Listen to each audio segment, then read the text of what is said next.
अस्सलाम वालेकुम। Today we will understand the etiology of dental caries. ठीक है, अब एटियोलॉजी ऑफ डेंटल केरीज के लिए सबसे पहली हमारी होती है एसिडोजेनिक थ्योरी। एसिडोजेनिक थ्योरी हमें W.D. मिलर ने 1889 के अंदर जो है वो सबसे पहले प्रपोज़ की थी, और उसके बाद उसको बहुत सारे तरीक़ों से हमने हमारे डिफरेंट साइंटिस्ट ने मॉडिफाई किया। तो basically this theory says that acid जो कि प्रोड्यूस करता है बैक्टीरिया, किस तरीके से बैक्टीरिया जो कार्बोहाइड्रेट को जो हम डाइट के अंदर कार्बोहाइड्रेट लेते हैं, बैक्टीरिया उस कार्बोहाइड्रेट को अपनी उसको एब्जॉर्ब करता है, और मेटाबॉलिज्म ऑफ बैक्टीरिया होता है। उस कार्बोहाइड्रेट की मेटाबॉलिज्म में वो किस तरह मेटाबोलाइज करता है, उसको इस तरीके से करता है कि उस कार्बोहाइड्रेट की फर्मेंटेशन करता है। फर्मेंटेशन क्या होता है? फर्मेंटेशन बेसिकली कार्बन डाइऑक्साइड की प्रेजेंस में और ऑक्सीजन की एब्सेंस के अंदर जो किसी भी कोई भी एक ऐसा कोई भी उस सब्सटेंस को तोड़ना into simpler substances, that is known as fermentation. तो बैक्टीरिया क्या करता है? बैक्टीरिया हमारी जो डाइटरी कार्बोहाइड्रेट्स होती है उसको फर्मेंट करता है, और फर्मेंट करके एसिड प्रोड्यूस करता है। और वो एसिड जब हमारे तुथ के ऊपर जब एसिड अटैक आता है उस एसिड की वजह से, तो उसकी वजह से हमारी तुथ में डीमिनरलाइजेशन का प्रोसेस होता है, मगर डीमिनरलाइजेशन ऑफ इनऑर्गेनिक मटेरियल होता है, और डिस्ट्रक्शन ऑफ ऑर्गेनिक मैटर होता है। तो जी ये बात हमने पढ़ ली। याद रखने वाली बात यह है कि हमेशा इनऑर्गेनिक मटेरियल की डीमिनरलाइजेशन होती है, और जो ऑर्गेनिक मटेरियल होता है या तो वो डिस्ट्रक्शन होती है उसकी, या फिर डिसइंटीग्रेशन होती है। ठीक है, अच्छा जी, अब हमें ना एक बात बहुत इंपॉर्टेंट याद करनी है कि हमारी जो केरीज़ होती है ना, वो 4 पैरामीटर्स पे बेस कर रही होती है according to this theory. Number 1 parameter is plaque micro organism. This is a very important thing, क्योंकि अभी मैं इसको बेसिकली अच्छे से आप लोगों को बताऊंगी कि ये थ्योरी क्या होती है। अच्छा, प्लाक माइक्रो ऑर्गेनिज्म के अलावा फिर substrate, time, susceptible tooth surface।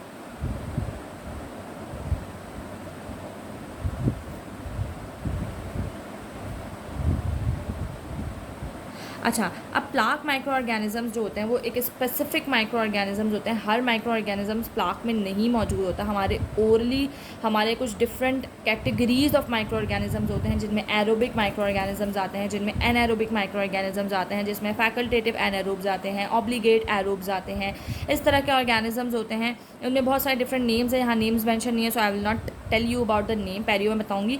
But यहाँ हमारे प्लाक माइक्रो ऑर्गेनिजम्स होते हैं जो कि बहुत इंपॉर्टेंट होते हैं, जो कि बहुत इंपॉर्टेंट इसलिए होते हैं कि वो हमारे पास प्लाक में मौजूद होते हैं।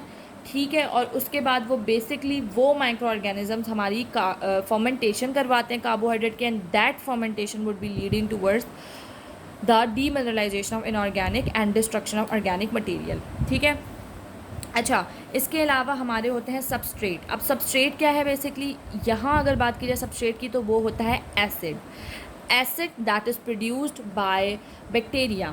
ठीक है, ये एसिड जो होता है that is known as the substrate of this in this context. और ये एसिड जो होता है ये हमारे पास जो ऑब्वियसली केरीज प्रोग्रेशन करवाने में बहुत ज़्यादा मददगार साबित होता है। जैसे कि हमने पहले पढ़ा था, ठीक है, कि भाई एसिड ही बेसिकली इम्पॉर्टेंट होता है केरीज़ के प्रोग्रेशन के लिए, और इसी के ज़रिए हम केरीज़ को देखते हैं कि कितना मतलब कितनी यही सारे केरी, इसी के ज़रिए हम इसकी ड्यूरेशन और इसकी फ्रीक्वेंसी के ज़रिए हम केरीज़ की प्रोग्रेशन देखते हैं। ठीक है, एसिड प्रोडक्शन की। अच्छा, इसके अलावा फिर आता है third is time duration of production of acid is very very very important. ठीक है, ड्यूरेशन इज़ वेरी इंपॉर्टेंट, क्योंकि केरीज़ जो होती है ना, केरीज़ वो बेसिकली ऐसा नहीं होता कि केरीज़ एक दिन में हो जाए, 2 दिन में हो जाए। केरीज़ प्रोसेस जो होता है ना, वो एक लंबा अरसे में होता है। ठीक है, और उसमें बहुत सारे डिफरेंट फैक्टर्स भी काउंट होते हैं। जैसे कि अगर आपका जो केरीज़ प्रोसेस है वो होते होते आप की ओरल हाइजीन अच्छी नहीं थी, जिसकी वजह से आपका केरियस प्रोसेस होना स्टार्ट हो गया, जगह जगह से जो है आपकी कैविटी फॉर्मेशन होना स्टार्ट हो गई। लेकिन आपने बीच में आपने डॉक्टर को दिखाया, मतलब डेंटिस्ट को दिखाया, और डेंटिस्ट ने आपको ओरल हाइजीन इंस्ट्रक्शंस दी, जिसको आपने फॉलो करना शुरू किया, और आपकी केरीज़ वहीं थम गई और वो पल तक नहीं गई, जिससे कोई इन्फेक्शन नहीं हुआ, जिससे आपको दांत में तकलीफ़ नहीं हो, लेकिन केरीज़ वहीं के वहीं मौजूद है। तो वो भी एक डिफरेंट टाइप ऑफ केरीज़ होती है, उसको हम खास तौर पर अरेस्टेड केरीज़ कहते हैं, जो अरेस्ट हो जाती है दांतों की कैविटीज़ में, दांतों के अंदर obviously as a cavity form. लेकिन और भी बहुत डिफरेंट टाइप ऑफ केरीज होती हैं, लेकिन हम यहाँ टाइप ऑफ केरीज नहीं बता रहे, हम टाइम की बात बोल रहे हैं कि भाई duration is very very important factor in caries progression. And fourth but last not least, susceptible tooth surface जितना ज़्यादा ये basically person to person depend करता है कि किसका टूथ सरफेस जो है वो कैसा है। यानी कि अगर आपकी ओरल हाइजीन बहुत अच्छी है, लाइक बहुत गुड है, तो उससे आपके जो टूथ सरफेस है इतना ज़्यादा ससेप्टेबल नहीं है फॉर द केरियस प्रोसेस। अगर ओरल हाइजीन अच्छी नहीं है तो there would be a susceptibility कि आपकी ओरल केरियस प्रोसेस हो जाए। इसके अलावा tooth anatomy plays an very important role in caries process. ठीक है, कुछ लोगों की एनाटमी ऐसी होती है कि उसके जो पिट्स होते हैं बहुत ज़्यादा गहरे होते हैं, लिंगुअल पिट बहुत ज़्यादा होते हैं, बहुत ज़्यादा डीप होते हैं, तो उनमें केरियस प्रोसेस होने के चांसेस ज़्यादा हो सकते हैं। सब जिंजाइवल केरीज जो होता है, सब जिंजाइवल केरीज नहीं, सॉरी, सब जिंजाइवल प्लाक के जरिए केरीज होने के चांसेस ऑन दैट लिंगुअल पिट के अंदर ज़्यादा हो सकता है। तो इस तरह tooth anatomy also important factor है। ठीक है, अच्छा, अब जो थर्डली है वो ये है कि अब हम एक किस तरीके से पूरा प्रोसेस जो केरीज़ का होता है वो हम नेक्स्ट पार्ट में बताएंगे। लेकिन जो केरीज़ की डेफिनेशन है वो मैं बताना आप लोगों को भूल गई। Caries is basically a bacterial disease of calcified tissue of the tooth that is characterized by the demineralization of inorganic material and destruction of organic material of the tooth. So basically what caries is basically the bacterial disease, it's a bacterial disease।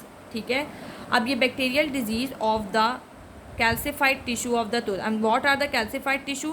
Calcified tissue सिर्फ दो ही ज़्यादातर होते हैं हमारे, हम बात करते हैं इनामिल की और डेंटिन की। इसके अलावा केरीज हमारे रूट पे भी लगती हैं, सीमेंटम पे भी लगती हैं, तो ये भी कहीं ना कहीं आ जाते हैं इसके अंदर। ठीक है, इसके अलावा कैरेक्टराइज बाय डीमिनरलाइजेशन, इसमें दो प्रोसेस हो रहा होता है।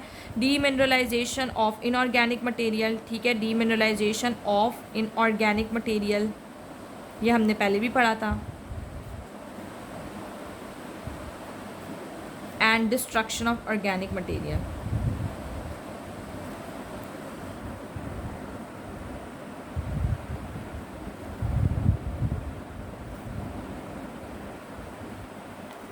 नेक्स्ट पार्ट में बताते हैं।